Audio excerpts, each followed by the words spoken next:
Hello students.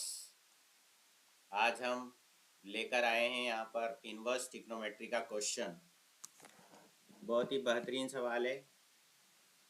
यहाँ दिया हुआ है if sine inverse x plus sine inverse y plus sine inverse z is equal to 3 π/2 then the value of this summation. एक बड़ा सा expression दिया हुआ है, इसकी वैल्यू निकालनी। ठीक है, तो सबसे पहले तो आपको ये पता होना चाहिए, वी नो दैट, हम क्या जानते हैं। हम जानते हैं कि sine inverse x less than equal to π/2 होता है for x belongs to -1 to 1।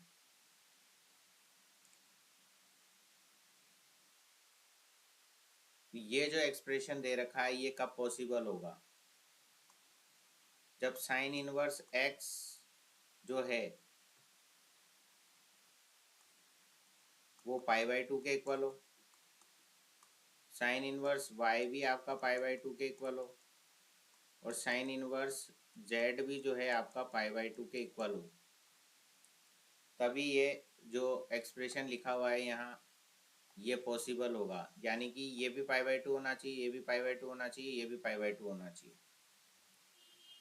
अब अगर ये π/2 के इक्वल है यानी कि x की वैल्यू आपकी 1 है, ठीक है, y की वैल्यू भी 1 है और z की वैल्यू भी 1 है।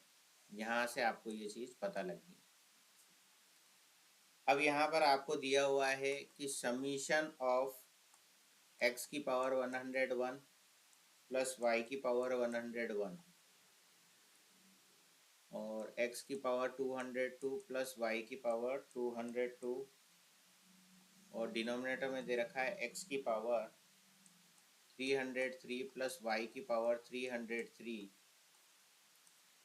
और यहाँ दे रखा है x की पावर 404 प्लस y की पावर 404 और ये समीशन लगा हुआ है। इसका मतलब क्या है, जैसे ये एक्स वाई की फॉर्म में लिखा हुआ है, फिर आप एक टर्म लिखोगे वाई जेड की फॉर्म में और फिर आप एक टर्म और लिखोगे एक्स जेड की फॉर्म में। कैसे, जैसे फर्स्ट टर्म तो आपकी यही रहेगी,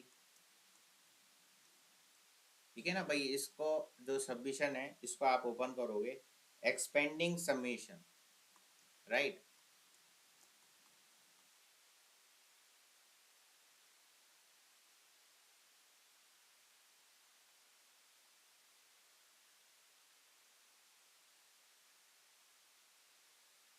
जैसे फर्स्ट टर्म तो आपकी ये एज इट इज रहेगी, इसमें तो कुछ भी किंतु परंतु नहीं है। अब सेकंड टर्म जो आप लिखोगे वहां पर x की जगह तो आप बना दो y और y की जगह आप बना दो z, ठीक है।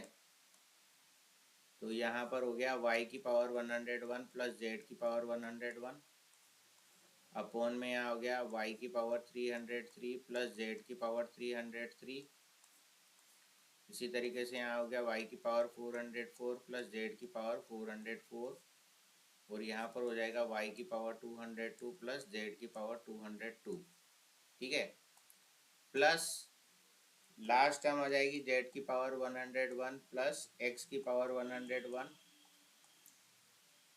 z की पावर 202 प्लस y की पावर x की पावर 202, z की पावर 303 प्लस x की पावर 303 और यहाँ आ जाएगा z की पावर 404 प्लस x की पावर 404, ठीक है। तो ये हमने क्या करा है, एक्सपेंशन करा है साहब।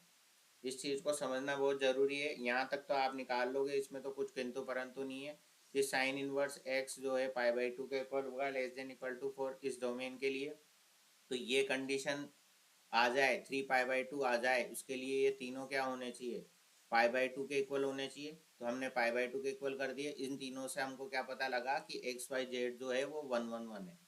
अब ये जो एक्सपेंशन करना है आपको समीशन का, उस समीशन का आपने यहाँ पर एक्सपेंशन करा। तो एक बार तो ये एक्स वाई की टर्म में लिख लिया आपने, एक बार वाई जेड की टर्म में लिख लिया है और एक बार जेड एक्स की टर्म में ये लिख दिया आपने, ठीक है।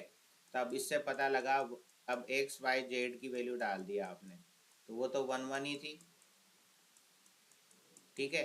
तो जैसे इसमें एक्स वाई की वैल्यू डाली, यहाँ 1 1 1 1 1 1 और 1, ठीक है। तो ये क्या बना 1+1 और 1+1 तो न्यूमरेटर में बना, नीचे भी 1+1 और 1+1 बना। इसी तरीके से यहाँ पर भी ऐसे ही बन जाएगा सेकेंड वाली टर्म के लिए,